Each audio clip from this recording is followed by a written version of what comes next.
ourselves. My name is Leia. My name is Jeanne. My name is Lusiana, Angelica. My name is Tiara Carrissa. And today we're gonna explain and analyze from financial report. We're gonna analyze leverage, evaluation management, and also stock valuation. And we're gonna analyze from various industry. Assalamualaikum warahmatullahi wabarakatuh. My name is Leia, and allow me to present our analysis of PT Multitrend Indo Tbk, also known as PABY. Okay. So, PT Multitrend Indo Tbk is a retail company focusing on baby fashion and toys in Indonesia. To respond to consumer trends and digital transformation, the company applies an omnichannel strategy combining offline and online sales. The strategy also supports sustainable growth and better market reach in the long term. Okay. So throughout 2024, there were no legal cases or sanctions reported. The company also applies good governance through anti-corruption policies and a whistleblowing system. Next is PSP shareholding or controlling shareholders. So majority shares are held by Blooming Years Pte Ltd in Singapore, with 92.35% with Jetanan Barwani as the ultimate owner. And there is also no share ownership by the board. Okay, next is information transparency. So, PT Multitrend Indo Tbk 2024 annual and sustainability reports are prepared in accordance with applicable regulations, including the Indonesian Company Law and OJK guidelines on the format and content of annual and sustainability reports. The reports include forward-looking statements regarding the company's current and future conditions, as well as its business environment, while acknowledging potential risks and uncertainties that may lead to materially different actual outcomes. Next is corporate action. So in 2024, PT Multitrend Indo Tbk reduced its capital by canceling 52.3% million treasury shares as approved at the general meeting of shareholder on June 11, 2024. And as a result, the number of outstanding shares decreased, and there were no other significant corporate actions such as stock splits, reverse stock splits, buybacks, stock dividends, new share issuance, investments, expansion, divestments, acquisitions, or material capital or debt restructuring during the year. Okay, next. There were also no suspensions, delistings, or special notations from the Indonesia Stock Exchange or IDX during 2024. Going to the stock valuation, the first one, there is price-to-earning ratio. In PT Multitrend Indo Tbk, we got the price-to-earning ratio is minus 11.0757, which suggests that company is currently incurring losses, which is a critical consideration for investors as it implies negative profitability per share. Next one is PBV, which we got 2096, and is extremely high, indicating that the market is valuing the share far above their book value, and potentially due to high investor expectation or speculative activity. Okay, next is price to cash flow ratio. We got 2,803 and 3. And this PCF is high, implies the stock drastically overvalued relative to the company's actual cash flow generation, and it's signaling potential inefficiency or investor over enthusiasm. The next one is EV per EBITDA, which we got minus 25.46. And this value indicates operational losses. And this is a major red flag because it's showing that the firm is not currently generating positive earnings before interest, taxes, depreciations, and amortization. Next, so for summary, earning-based method like PER and EV per EBITDA are not suitable for valuing the company due to ongoing losses. The negative ratio confirm unprofitability, while the extremely high PBV and PCF suggest a mismatch between stock price and fundamentals, likely indicating overvaluation. Investors should be cautious as current valuation are not supported by sustainable performance. Okay, next, there is leverage analysis, which is DOL, DFL, and DCL. We go to year 2023. For the DOL, we got minus 7.66, which is a 1% increase in sales leads to a 7.66% decrease in operating profit, signaling critical negative operational leverage. For DFL, we got 0.717, a 1% change in EBIT results in a 0.717% change in net income, indicating low financial leverage effect. Last one is DCL. We got minus 5.497, which is a 1% increase in sales causes a 5.497% drop in earning before tax or EBT, indicating that both operational and financial structure were deeply strained. Next is year 2024. In year 2024, DOL we got is minus 3.78, which is each 1% increase in sales leads to a 3.78% decrease in operating profit, signifying highly negative leverage. Next one is DPL. We got 3.450, and each 1% change in EBIT leads to a 3.45% change in net income, showing high sensitivity due to financial structure. The last one is DCL. We got minus 13.046, which is each 1% increase in sales result in a 13.04. Good afternoon, everyone. Today I will present focusing on the financial and stock valuation analysis of PT Garuda Metalindo Tbk, a major manufacturer of automotive component in Indonesia. So, to begin with, PT Garuda Metalindo is a manufacturer of automotive component producing fastener and non-fastener parts for 2- and 4-wheel vehicles, as well as sector like heavy equipment and infrastructure. The company serves major automotive brands, especially from Japan, and has expanded its exports to countries like the US, Mexico, Germany, and India. Amid global industry change, Garuda Metalindo focused on product innovation, EV market growth, and diversification to ensure sustainable long-term competitiveness.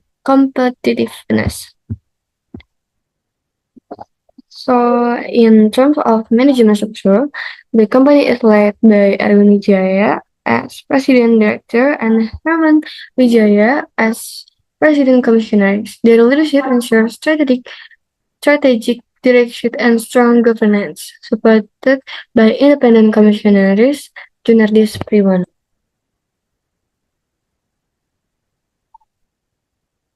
So the next is legal track record of PT Garuda Metalindo. So throughout 2024, there were no legal cases with material impact faced by the company, its subsidiaries, or members of management. This reflects PT Garuda Metalindo Tbk compliance with regulation and good corporate governance or principle. So the next is controlling shareholding. As of December, PT Garuda Metalindo Tbk is majority owned by PT Garuda Multi Investama, controlled by Herman and Erwin Wijaya. Herman and Erwin also hold direct share of 12.80% and 9.60% respectively. The public owns 20% through the Indonesian Stock Exchange Republic. reflecting the company's commitment to transparency and inclusive ownership.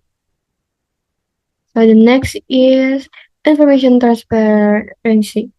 Category Metal UTBK demonstrate a strong commitment to transparency through comprehensive disclosure of subsidiaries, associates, and joint ventures in its annual report. The board of directors and commissioners take full responsibility for the report accuracy. While the company ensures balance, accessible reporting with stakeholder feedback channels, it also complies with POJK number 11, POJK 2017 by disclosing direct and indirect share ownership of management, reinforcing its adherence to good governance and information transparency. The next is corporate action. Category Metalindo conduct an IPO on July 7, 2015 by offering shares to the public as a strategic step to expand funding and increase transparency. Furthermore, through the annual GMS on May 13, 2024, the distribution of cash dividends of 82.03 million or Rp 13.5 per shares was approved, which was paid on July 2, 2024. So the next is EDX special notation. Category Medallion UTBK share were not suspended or delisted by the Indonesian Stock Exchange, reflecting the company compliance with market regulation and strong operational and governance health, which help maintain investor confidence. So the next is stock valuation. The first is price to earning ratio or per of 13.07 is considered high, especially compared to the typical per range in the metal or manufacturing industry, which is around 10 until 20. This suggests that investors have high expectation for PT Metallindo's future earnings growth, or it could indicate that the stock is overvalued. It's important to assess whether this high PAR is supported by consistent profit growth or simply driven by market sentiment. The next is PBV. A PBV of 3,391 is also relatively high for the metal or manufacturing sector, where PBR values generally fall below 2. This means the stock is trading at more than 3 times its book value, which could imply the market believes the company has strong intangible asset or future potential, or the stock may be overvalued if the fundamentals don't support such a premium. So the next is price to cash flow ratio or PCF. A PCF of 18.38 means investors are paying for every one of cash flow generated per share. This ratio is considered relatively high, which may suggest the stock is overvalued or the market expects strong future cash flow. In the manufacturing or metal sector, a PCF below 15 is often seen as more reasonable, so caution is advised.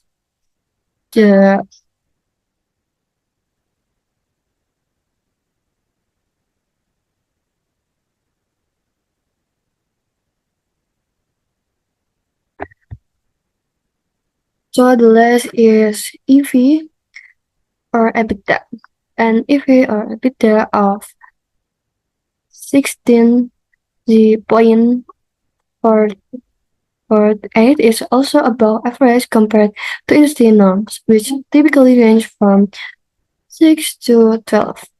This implies that investors are paying about 16.5 times the company annual EBITDA for its entire enterprise value. It may indicate that PT Metalindo stock is trading at a premium valuation, which should be supported by strong business fundamentals. So the conclusion is the most appropriate valuation method for PT Garuda Metalindo is the price to earning ratio or PER.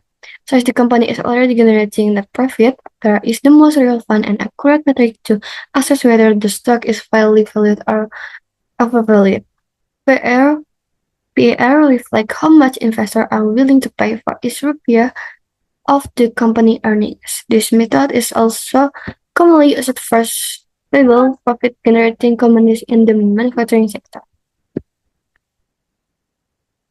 The next is TLL, DFL, and DCL. For TLL,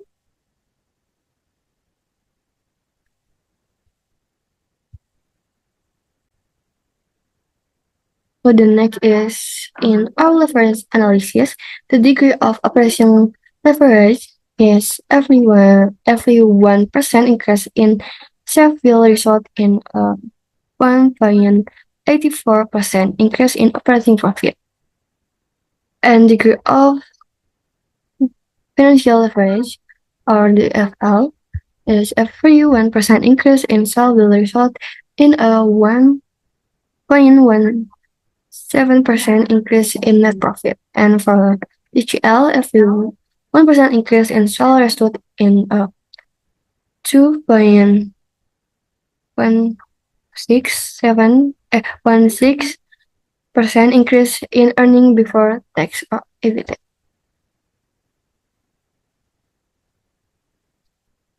And for the year anjay, kumaha anjay. So for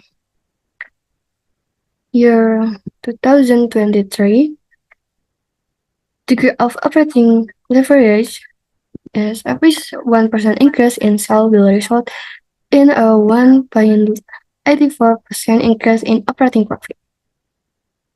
And degree of financial leverage is every 1% increase in sales will result in a 1.17% increase in net profit. And for DCL, every 1% increase in sales result in a 2.16% increase in earning before tax. And for year 2024, for the degree of operating leverage is every 1% increase in sales will result in a 1.97% increase in operating profit. And for the DFL, every 1% increase in sales will result in a 1.17% increase in net profit. And for the DCL, every 1% increase in sales result in a 2.31% increase in earning before tax. Thank you. Hello, my name is Tiara Carrissa. Next, I will discuss the position of the company, sales, a portion of the management of degree of operational leverage, the degree of financial leverage, and degree of combined leverage of the company Panchabudi Idaman.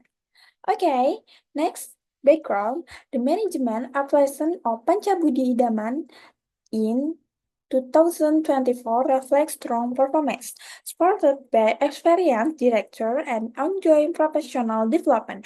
Operation comply with regulation, including an amended article of association for a stock split.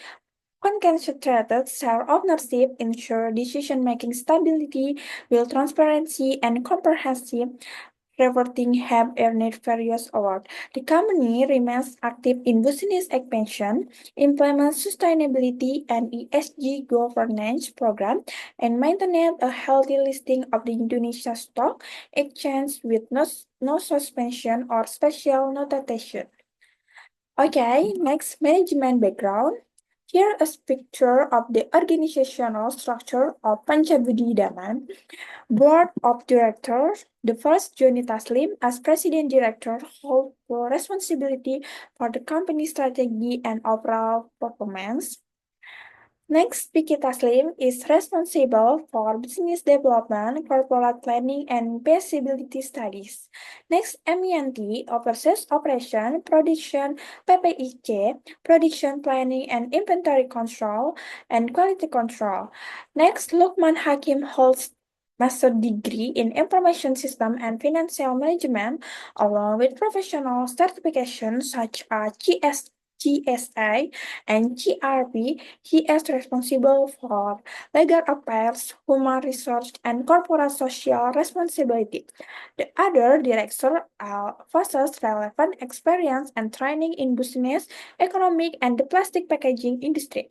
Several have recently held managerial positions in the company's subsidiaries. The last, our director participated in business training and seminar throughout 2024 to enhance the professional capabilities. Next, company track record. The company and its subsidiaries have conducted their activities in compliance with applicable regulation. In May 2024, the company amended its article of association concerning the approval of a stock split and the appointment of directors, which has been approved by the Ministry of Law and Human Rights of the Republic of Indonesia. There are no records of legal violation or significant legal issues reported. The next, PSP shareholding.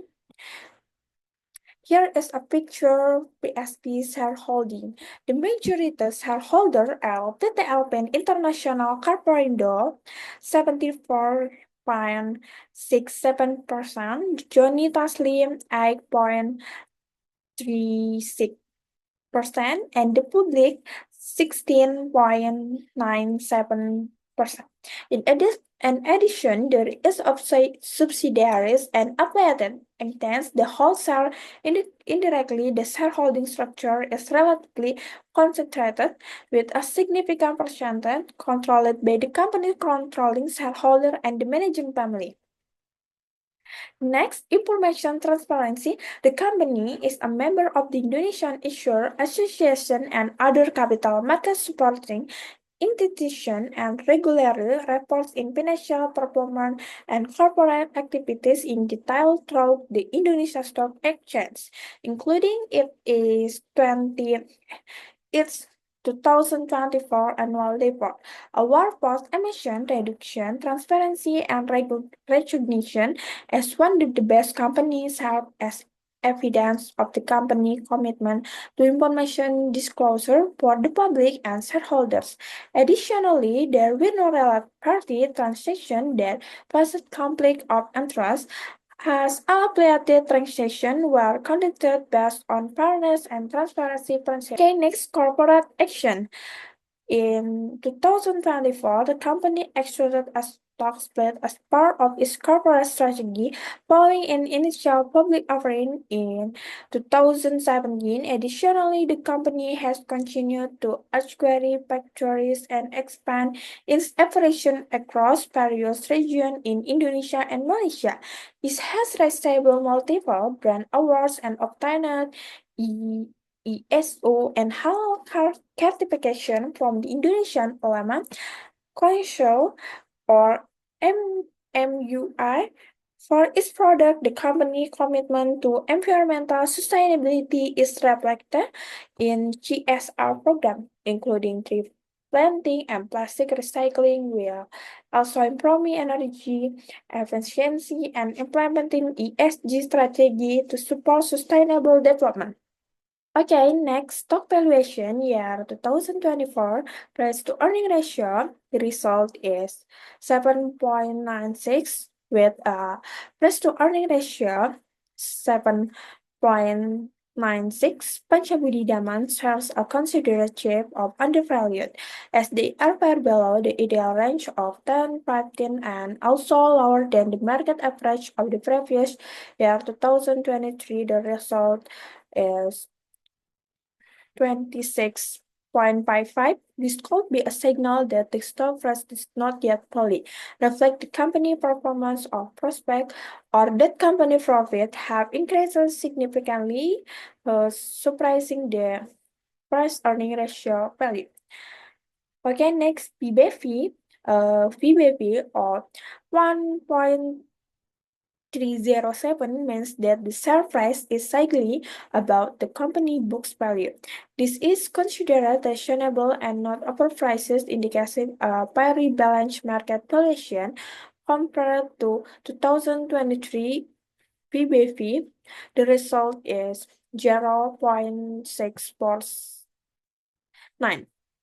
This value indicates that the market is starting to give a premium overvaluation to the company shares. Next, price to cash flow ratio, the result 7.803. The price to cash flow ratio of 7.803 indicates that the market is pricing the stock at around 7.803 times its generated cash flow, reflecting a low valuation.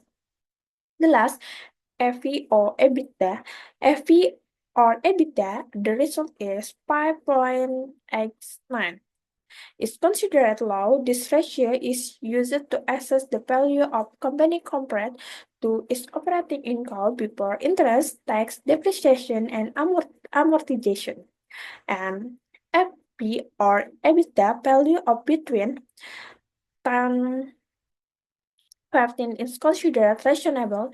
Depending on the industry sector, the value 4.94 indicates that the company's stock is relatively cheap or undervalued compared to its potential operating income, which could be an attractive indication for investors as long as there are no hidden risks in the financial statement or industry sector.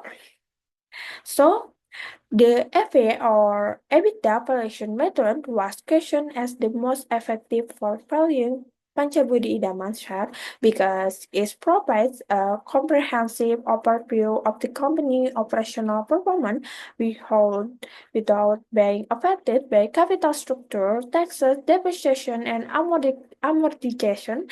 Panchabudi Idaman FE or EBITDA value of 5.89 is low compared to the fair range of 10 15, indicating that Panchabudi Dhamma stock is still undervalued, provided there are no hidden risks in the financial statement.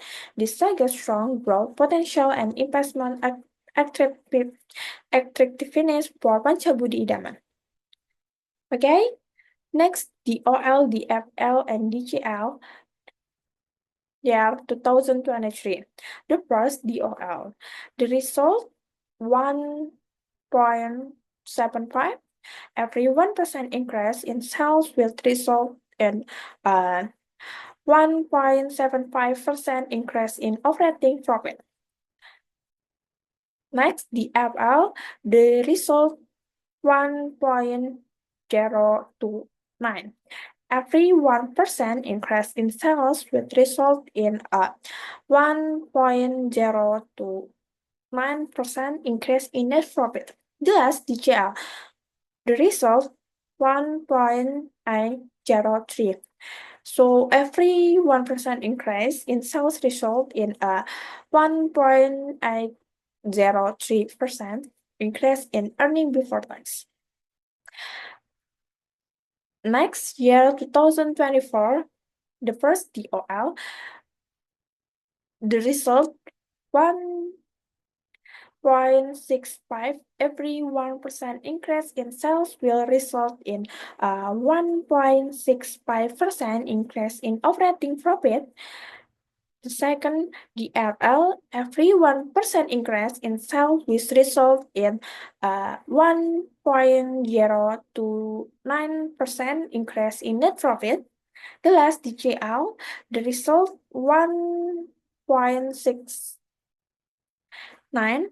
So every 1% increase in sales result in a 1.96% increase in earning before tax or EBITDA. Hello everyone, so I'm going to present the result of the analysis from PT Indorama Synthetics Tbk. Okay, here's the overview of the company of Indorama Synthetics. So Indorama Synthetics is established in 1974 and approved by the Minister of Justice on January 3rd, 1975, started production in 1976 at a cotton spinning plant in Purwakarta. Also, they expanded their business in spinning yarn and diversified into producing polyester filament yarn, polyester staple fiber, PET resin, polyester chip, and polyester filament fabric. Manufacturing plants located in Purwakarta and Champaka, Indonesia, with indirect subsidiaries in Uzbekistan and Turkey, and all activities are part of the company's business are started as stated in its article association. Also, this company listed on the Indonesia Stock Exchange since 1990. Here's the management background. Divided into board commissioners and board of directors. Okay, and board of commissioners led by Mrs. Sri Praska Lohia as president commissioners and has vice president commissioners, Mr. Amit Lohia, and also Mr. Humphrey R. Jmed as independent commissioner. For board of directors, led by Mr. Vishnu Swarabodwa as the president director, in 2024, Mr. Saurabh Misra was appointed as independent director, replacing Mr. Anupam Agrawal. The legal track record. Based on 20 and 24 annual report of PT Indorama Synthetics Tbk, there is no specific section explicitly addressing the legal track record or legal involvement of the management or of the company. The Board of Commissioners and Director issued a statement of responsibility affirming that all information in the report is complete and they are fully accountable for its accuracy. In Indonesia, financial reporting practices any material legal case is typically disclosed under notes to the financial statements or risk disclosure section. The absence of such disclosures in the report suggests that there were no material legal cases requiring disclosure under applicable regulations. Here's the PSP shareholding or controlling shareholders. As we can see, PT Irama Investama holds 25% of the company's share. Indorama Holdings BV holds 67.28%. Polish shareholders hold the remaining 7.72%. No members of the BOC and also BOD hold shares in the company either directly or indirectly. Information transparency. The company demonstrates a high level of transparency in information disclosure. Audit. Financial statements were issued with an unqualified opinion. The company provides business risk disclosure and a corporate governance report. Management remuneration is disclosed in aggregate form. The company reports on compliance with OJK Financial Services Authority and IDX are Indonesia's stock exchange regulation. Corporate actions. The company conducted cash dividend distribution to shareholders, reported plans for investment and production capacity expansion. No major corporate actions such as mergers, acquisition, stock splits, or rights issues were recorded during the year. All information was publicly disclosed, along with explanation of its impact on company performance. IDX Special Notation. Beta Endorama Synthetics Tbk or ENTR has no special notation from the Indonesia Stock Exchange or from IDX. This indicates that the company is not under any condition that requires special investor attention according to IDX criteria. So here's the stock valuation in year 2024. For PER, it indicates that the stock price is significantly low compared to its earnings per share, or undervalued, because it shows the number 1.91. For PBV showed 0.29, which the stock is considered significantly undervalued based on its book value, trading at approximately 29% of its book value. And for PCF, the price to cash flow ratio of 2.95 indicates that the market is pricing the stock at around 2.95 times its generated cash flow, reflecting a low valuation. The EF per EBITDA ratio of 9.813 suggests that the company is fairly valued. This implies that the market is willing to pay nearly 10 times EBITDA, which may reflect expectation of future growth or operational efficiency. For summary, using the PBF and PCF methods is more appropriate in assessing INDR valuation at this time, considering the company is experiencing operational losses. These methods provide a more realistic perspective on the company's value compared to earnings-based valuation methods. The leverage. In year 2023, degree operational leverage shows 1.75, which in every one decrease in sales will result in a 1.75% increase in operating profit. Degree financial leverage. Every 1% increase in sales will result in a 1.029% increase in net profit, because it showed 1.029. And degree combined leverage show 1.803, which every one increase in sales result in a 1.803% increase in earning before tax or EBT. And in year 2024, every one increase for DOL in sales will increase up by 5.11%, indicating the company has high operational value, has high operational leverage. And for degree financial leverage, 1.774, every one increase in EBIT only increases net profit by 0.774%, meaning the company has low financial leverage.